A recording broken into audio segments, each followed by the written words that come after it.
Halo sahabat, hari ini saya ingin membahas berdoalah dalam nama Tuhan Yesus. Nama yang berkuasa untuk bisa mengubah hidup seseorang, untuk bisa menyembuhkan penyakit seseorang, dan bisa juga untuk memulihkan hidup seseorang. Yohanes 14 ayat 13. Dan apa juga yang kamu minta di dalam namaku, di dalam nama Tuhan Yesus, aku akan melakukannya supaya Bapa dipermuliakan di dalam Anak. Firman Tuhan katakan, apa saja yang kamu minta di dalam nama Tuhan Yesus, Tuhan akan melakukannya dan Tuhan akan menjawab setiap doa-doa kita. Kita seringkali salah menerapkan isi dari nas Alkitab ini, menganggap bahwa asal saja di dalam nama Tuhan Yesus, di akhir setiap doa pasti Tuhan akan mengabulkannya dan menjawab semua permohonan setiap doa-doa kita. Jika demikian, hal itu terjadi kalau kita hanya mengartikan sebuah firman menurut kekuatan manusia, berarti nama Tuhan Yesus hanya sebagai sebuah mantra, di mana ketika keadaan kita lagi terjepit, lagi terpojok, atau saat kita lagi membutuhkan, kita tinggal menyebut atau memanggil nama Tuhan Yesus, semuanya akan beres. Tuhan Yesus berkata di Yohanes 14 ayat 14, jika kamu meminta sesuatu kepadaku di dalam namaku, aku akan melakukannya. Jadi kalau kita sedang berdoa di dalam nama Tuhan Yesus, kita harus menggunakan otoritasnya. Kenapa? Karena nama Tuhan Yesus adalah nama di atas segala nama. Nama yang berkuasa, nama yang kudus, nama yang menyembuhkan, nama yang bisa mengubah hidup seseorang, dan nama yang bisa menyelamatkan hidup manusia. Dalam suratnya jemaat di Filipi, Rasul Paulus juga mengatakan bahwa Bapa di surga sangat meninggikan nama Tuhan Yesus Kristus dan mengaruniakan kepadanya nama di atas segala nama.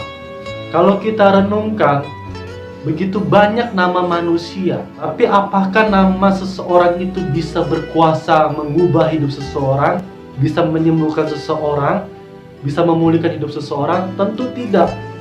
Karena nama seseorang di dalam dunia ini hanya dibalut oleh kekuatan manusia.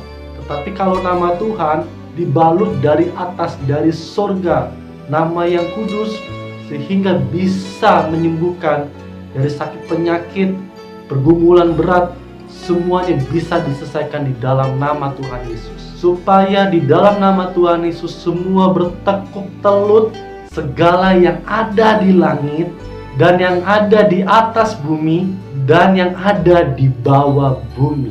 Keadaan, situasi, pergumulan, malaikat, dan terutama iblis tunduk di dalam nama Tuhan Yesus. Kita pernah baca di firman Tuhan, pada waktu itu ada seorang manusia yang dimasuki oleh roh jahat sehingga diusir oleh nama Tuhan Yesus. Dan apa yang terjadi? Iblis langsung keluar dari hidup seorang manusia itu. Bahkan namanya disebut penasehat ajaib, Allah yang perkasa, dan Bapa yang kekal. Berdoa dalam nama Tuhan Yesus berarti kita harus berdoa sesuai dengan kehendak Bapa, bukan kehendak manusia. Kalau kita masih ingat pada waktu Tuhan Yesus sedang berdoa, Dia katakan, bukan kehendakku yang jadi, tapi kehendakmu lah yang jadi. Karena keinginan manusia terlalu tinggi, dia lupa. Dia hanya melakukan keinginan manusianya, bukan keinginan Tuhan. Dan inilah keberanian kita percaya kepadanya, yaitu bahwa Ia mengabulkan doa kita. Jikalau kita meminta sesuatu kepadanya menurut kehendaknya, dan jikalau kita tahu bahwa Ia mengabulkan apa saja yang kita minta, maka kita juga tahu bahwa kita telah memperoleh sesuatu yang telah kita minta kepadanya.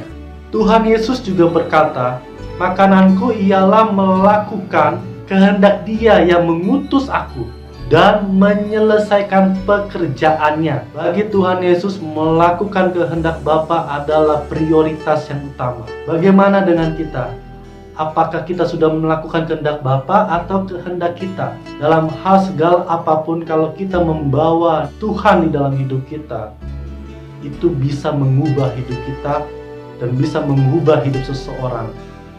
Buatlah hidup kita bisa menjadi dampak untuk semua orang, dan terutama di dalam hidup kita, lewat hidup kita, supaya orang-orang di sekitar kita bisa mengenal siapa Tuhan Yesus Kristus. Hanya nama Tuhanlah yang mampu menyelamatkan hidup seseorang. Pesan saya, kalau kita ingin mengalami kedahsyatan di dalam nama Tuhan Yesus, berdoalah di dalam namanya dengan iman dan hidup seturut kehendaknya. Percayalah, hari ini juga mujizat akan terjadi di dalam hidup kita. Terimalah mujizat dari Tuhan dan kita akan masuk di dalam kerajaan sorga dan hidup di dalam kemenangan. Sampai ketemu di video-video selanjutnya. Tuhan Yesus memberkati kita selalu. Amin.